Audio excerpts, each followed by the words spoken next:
नमस्कार दोस्तों, स्वागत है आपका हमारे YouTube channel Uttarakhand exam point में। तो दोस्तों आज की वीडियो हिंदी व्याकरण पे रहने वाली है। मैंने एक हिंदी व्याकरण की सीरीज स्टार्ट किया दोस्तों। अगर आपने इससे पहले वाली वीडियोस नहीं देखी हैं तो उन्हें आप प्ले लिस्ट में जाके देख सकते हैं। और जो ये वीडियो है दोस्तों उसी सीरीज़ की एक वीडियो है, ठीक है। तो चलिए दोस्तों आज की वीडियो स्टार्ट करते हैं। तो आज का जो टॉपिक रहने वाला है दोस्तों यह व्यंजन पे रहने वाला है, ठीक है। तो वीडियो स्टार्ट करने से पहले वीडियो का एक ओवरव्यू ले लेते हैं कि वीडियो में क्या क्या रहने वाला है। तो दोस्तों आज हम व्यंजनों को डिस्कस करेंगे और व्यंजनों में कुछ बिंदुओं का जो प्रयोग होता है उन्हें डिस्कस करेंगे, ठीक है। और व्यंजनों के बारे में कुछ बेसिक नॉलेज ले लेंगे दोस्तों, क्या क्या व्यंजन होते हैं। तो चलिए दोस्तों स्टार्ट करते हैं हमारी आज की वीडियो में अंत तक बने रहें, बहुत कुछ जानने को मिलेगा। तो दोस्तों व्यंजन व्यंजन किसे कहते हैं इससे पहले मैं आपको बता चुकी। व्यंजन वे वर्ण होते हैं जिन्हें बोलने में किसी अन्य वर्ण की सहायता ली जाती है, ठीक है। मतलब व्यंजन स्वतंत्र नहीं होते हैं, जैसे हम एग्जाम्पल के थ्रू समझ सकते हैं। जैसे हम क कहते हैं दोस्तों, तो क में हम जो क वर्ण है दोस्तों यह स्वतंत्र नहीं है, क्योंकि अगर हम व्यंजन का शुद्ध रूप लिखेंगे तो यह हलंत वाला क होता है और इसमें वो जो वर्ण होता है दोस्तों अ स्वर वो जुड़ा होता है, ठीक है। तो व्यंजन स्वतंत्र नहीं होते हैं, ये आप याद रखेंगे। जैसे क और अ से मिलकर क बनता है, ठीक है।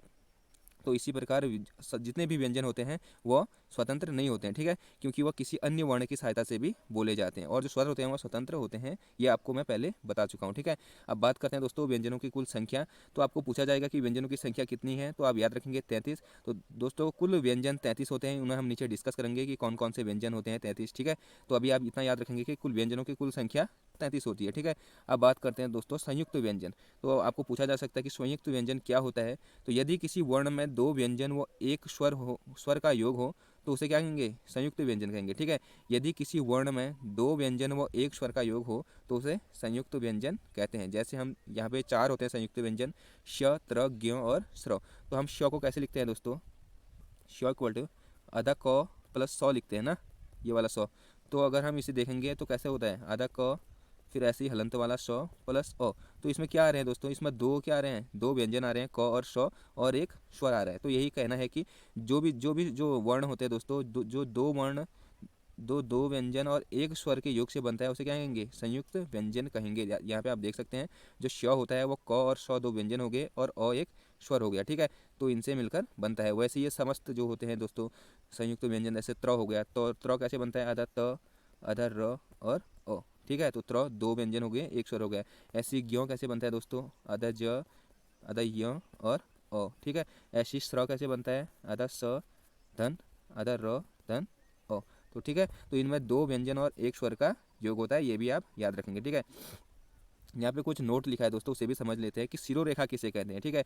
किसी वर्ण के ऊपर से खींची गई लाइन को सिरोरेखा कहते हैं। जैसे हम क लिखते हैं तो क के ऊपर से हम जो ये लाइन खींचते हैं दोस्तों इसे सिरोरेखा कहते हैं। ये भी जानने वाली बात है, पूछा जा सकता है कि सिरोरेखा कहाँ पे खींची जाती है, ठीक है। तिरछी खींची जाती है, लंबी खींची जाती है, या क्षैतिज खींची जाती है, ऊर्ध्वाधर खींची जाती है, पूछा जा सकता है, ठीक है। तो आप याद रखेंगे किसी भी वर्ण के ऊपर जो रेखा खींची जाती है उसे शिरोरेखा कहते हैं। जैसे ओ हम ऐसे लिखते हैं, इसके ऊपर से जो भी हम ऐसे रेखा खींचते हैं उसे शिरोरेखा कहते हैं, ठीक है। सिरो मतलब सिर मतलब जो ऊपर से होता है, ठीक है, सिर के ऊपर से खींची गई रेखा शिरोरेखा, ठीक है। ऐसी खड़ी पाई होती है दोस्तों एक रेखा जो सीधी खींची जाती है। जैसे क लिखते हैं हम, क में जो ऐसी लाइन लिखते हैं वो खड़ी पाई होती है। जैसे अ लिखते हैं, अ में जो ऐसी सीधी लाइन होती है दोस्तों उसे खड़ी पाई कहते हैं। ये भी नोट के रूप में आप याद रखेंगे, ठीक है। अब बात करते हैं दोस्तों अनुस्वार। अब हम यहाँ पे कुछ जो व्यंजनों में या कुछ वर्णों में जो बिंदुओं का प्रयोग होता है दोस्तों उन बिंदुओं को पढ़ेंगे, ठीक है, कि किस बिंदु को कौन क्या कहते हैं, ठीक है। जैसे एक अनुस्वार होता है दोस्तों, किसी वर्ण के ऊपर से लगने वाले बिंदु को कहते हैं अनुस्वार, ठीक है। जो भी बिंदु किसी वर्ण के ऊपर से लगता है दोस्तों उसे अनुस्वार कहते हैं। जैसे हम अंक लिखते हैं तो इसके जो ऊपर से बिंदु लगता है उसे अनुस्वार कहते हैं। जैसे पंकज लिखते हैं हम, ठीक है, तो इसके ऊपर से जो बिंदु लगा है इसे अनुस्वार कहेंगे, ठीक है। तो अनुस्वार आपको क्लियर हो चुका होगा, जो भी बिंदु किसी वर्ण के ऊपर से लगता है उसे अनुस्वार कहेंगे, ठीक है। और इसका प्रयोग केवल स्वर पे होता है, ये मैं आपको पहले भी बता चुका हूँ, यहाँ पे भी मैंने लिखा है, ठीक है। इस जो अनुस्वार का प्रयोग केवल स्वरों पे होता है, ठीक है दोस्तों। अगर इससे पहले वाली वीडियो आपने नहीं देखी है तो उसे आप देख सकते हैं। और पंचमाक्षर की जो पंचमाक्षर बिंदु होता है दोस्तों एक, उसकी बात करें, पांचवें अक्षर का बिंदु, मतलब यह क्या होता है दोस्तों, वर्ण के आगे लगता है। वर्ण के आगे लगने वाले बिंदु को पंचमाक्षर कहते हैं। यहाँ पे मैंने लिखा है यह हिंदी में केवल एक वर्ण पर लगता है, वह है क वर्ग का पांचवा वर्ण। जो क वर्ग का पांचवा वर्ण होता है दोस्तों, क ख ग ख अंग, तो इसके जो आगे लगता है दोस्तों, ठीक है, उसे क्या कहेंगे, पंचमाक्षर बिंदु कहते हैं, ठीक है। ये पूरे वर्णमाला में एक ही अक्षर पे लगता है दोस्तों, एक ही वर्ण पे लगता है, वो होता है क वर्ग का पांचवा अक्षर, ठीक है, क वर्ण का पांचवा वर्ण, ठीक है, जिसे हम अंगों के नाम से जानते हैं, ठीक हो गया दोस्तों। ये भी आप याद रखेंगे। और अगला बात करते हैं दोस्तों ताड़नजात चिन्ह। जिसे उत्क्षिप्त चिन्ह भी कहते हैं या फेंका हुआ चिन्ह भी कहते हैं। यह जो होता है दोस्तों, यह वर्णों के नीचे लगता है। किसी वर्ण के नीचे लगने वाले बिंदु को कहते हैं ताड़नजात चिन्ह। जैसे हमने अड पढ़ा होगा, अड के नीचे लगता है अड अढ, ठीक है, इन दो वर्णों में लगता है ताड़नजात जो बिंदु होता है। ताड़नजात चिन्ह आपको पूछा जाएगा या उत्क्षिप्त चिन्ह पूछा जाएगा या फेंका हुआ चिन्ह पूछा जाएगा, तो इसका जो प्रयोग किया जाता है दोस्तों, यह किसी वर्ण के नीचे किया जाता है। ठीक है, तो यहाँ पे लिखा भी है किसी वर्ण के नीचे लगने वाले बिंदु को क्या कहेंगे, ताड़नजात चिन्ह या फेंका हुआ चिन्ह या उत्क्षिप्त चिन्ह, ये सभी इसी के नाम है। ठीक है, तो यह यहाँ पे मैंने लिखा भी है। इसका प्रयोग केवल दो वर्णों पर होता है, ट वर्ग का तीसरा व चौथा वर्ण। ठीक है, जैसे ट, ठ, ड, ठ, न होता है ना, तो ये जो तीसरा और जो चौथा वर्ण है दोस्तों, इन पे ही इसका प्रयोग होता है ताड़नजात जो चिन्ह होता है। ठीक है, ये भी आप याद रखेंगे। तो अढ़ और अढ़ पे, अब यहाँ पे मैंने एक नोट लिखा है दोस्तों, इनमें बड़ा कन्फ्यूजन होता है। जब तक ड और ढ के नीचे बिंदु नहीं लगा होता है तब तक ये यही कहलाएंगे। ठीक है, जैसे हम ड और ढ पढ़ते हैं ना, ठीक है, अगर इनके नीचे से बिंदु लग जाएगा तो इन्हें हम और आगे से लगाएंगे, अड और अढ ऐसे पढ़ेंगे। ठीक है, जब तक बिंदु नहीं लगा होता है तब तक इन्हें हम ड और ढ पढ़ते हैं। अगर इनमें बिंदु लग जाएगा तो दोस्तों इनके आगे से हम अ की मात्रा भी लगाते हैं, फिर अड और अढ लिखते हैं। ठीक है, यहाँ पे वही यहाँ पे लिखा है, जब तक ड ढ के नीचे बिंदु नहीं लगा होता तब तक ये यही कहलाएंगे, परंतु बिंदु लगने के बाद ये मतलब जो ड और ढ है दोस्तों, उच्चारण में इनसे पहले अ लगेगा, वो मैं आपको बता चुका हूँ। ठीक है, जैसे हम इन्हें ड और ढ पढ़ेंगे, अगर बिंदु लग जाएगा तो अड और अढ पढ़ेंगे। ठीक है, ये आप याद रखेंगे। ठीक है, इसी कारण इन्हें द्विगुण व्यंजन भी कहते हैं। इसी कारण इन्हें द्विगुण व्यंजन भी कहते हैं। ठीक है, तो द्विगुण व्यंजन कितने होते हैं दोस्तों, पूरे वर्णमाला में दो होते हैं, एक ड और ढ। द्विगुण व्यंजन क्यों होते हैं, क्योंकि यह दो गुण दर्शाते हैं। जैसे एक तो ड और ढ हो गया, अगर इनमें फिर बिंदु लग जाएगा तो ये अड और अढ हो जाता है। ठीक है, तो इसलिए इन्हें द्विगुण व्यंजन भी कहते हैं। यहाँ पे लिखा है इसी कारण इन्हें द्विगुण व्यंजन भी कहते हैं, क्योंकि इन्होंने द्विगुण धारण कर लिया, मतलब दो गुण धारण कर लेते हैं। जैसे पहले ड और ढ होगा, अगर बिंदु लग जाएगा तो अड और अढ हो जाएगा। ठीक है, तो आपको क्लियर हो गया होगा कि पूरे वर्णमाला में द्विगुण व्यंजन कितने होते हैं, दो होते हैं। ठीक है, ये भी आपको कभी फैक्ट वाइज पूछा जा सकता है। अब बात करते हैं दोस्तों नुक्ता बिंदु की। ठीक है, जो नुक्ता चिन्ह होता है, किसी वर्ण के पहले लगने वाले बिंदु को कहते हैं। जो भी बिंदु दोस्तों किसी वर्ण के आगे लगता है, ठीक है, आगे से लगता है, उसे नुक्ता कहते हैं। शुरुआत से जो ऊपर लगता है उसे अनुस्वार कहते हैं दोस्तों। जो आगे इधर साइड को लगता है उसे उसे क्या कहेंगे, जो आगे साइड को लगता है मतलब पीछे साइड को लगता है जो, उसे कहेंगे पंचमाक्षर। ठीक है, और जो नीचे लगता है उसे कहेंगे ताड़नजात चिन्ह, और जो किसी भी वर्ण के आगे लगता है दोस्तों उसे कहेंगे नुक्ता।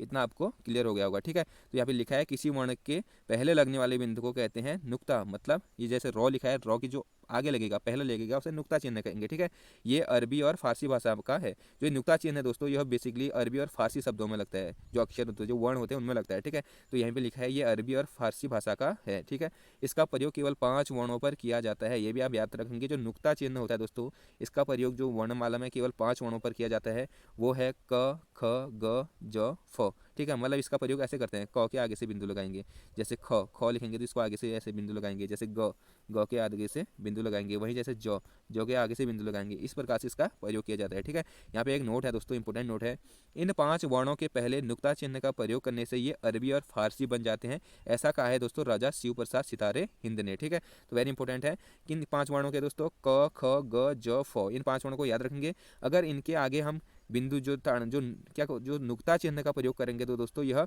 अरबी या फारसी शब्द बन जाते हैं। ठीक है, ऐसा भी कहा है जो राजा शिव प्रसाद सितारे हिंद थे। ठीक है, इनको याद रखेंगे। अब बात करते हैं दोस्तों स्पर्शी या वर्गीय व्यंजन।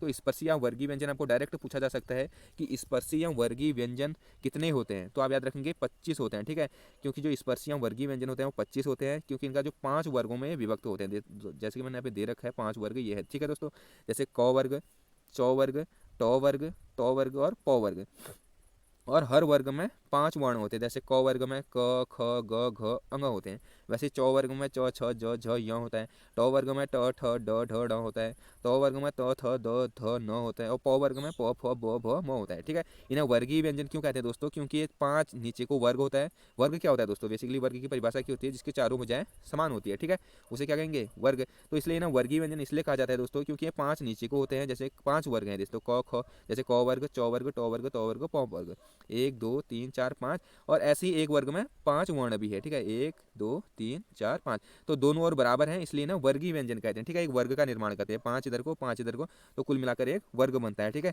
इसलिए ना वर्गीय व्यंजन कहता है। पूछा जा सकता है आपको कि वर्गीय व्यंजनों की संख्या कितनी होती है या स्पर्श व्यंजनों की संख्या कितनी होती है, तो आप याद रखेंगे 25 होती है। कौन कौन से होते हैं, क, ख, ग, घ, अंग, 5, तो ये हो गए।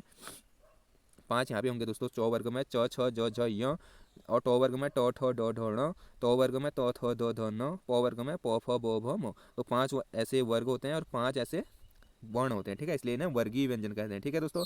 और जो फिर इसके बाद जो होते हैं म के बाद जो भी वर्ण आते हैं य र ल व, ये 4 ये अंतस्थ वर्ण होते हैं, ठीक है। कुल मिला के 4 होते हैं। पूछा जा सकता है आपको कि कितने अंतस्थ वर्ण होते हैं, तो हिंदी वर्णमाला में वो 4 होते हैं दोस्तों, ठीक है, य र ल और व।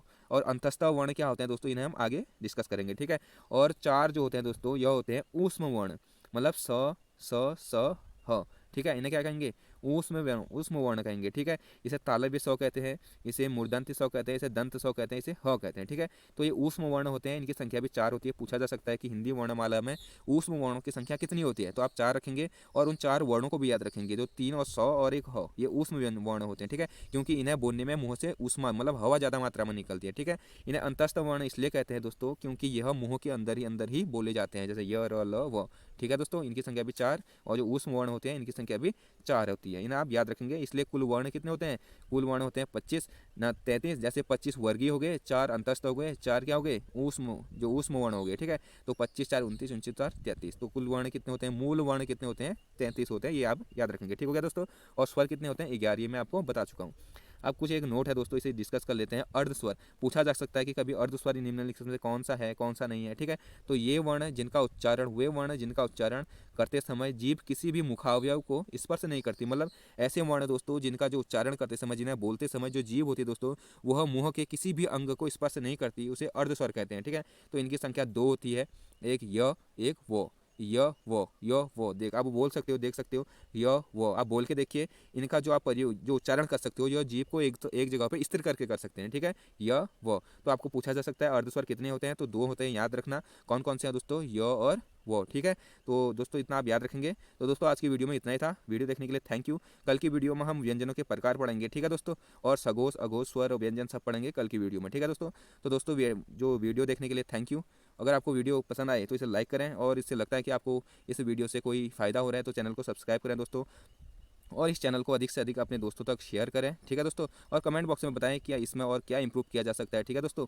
तो चलिए दोस्तों, तब तक अपना ख्याल रखना। Okay bye, take care.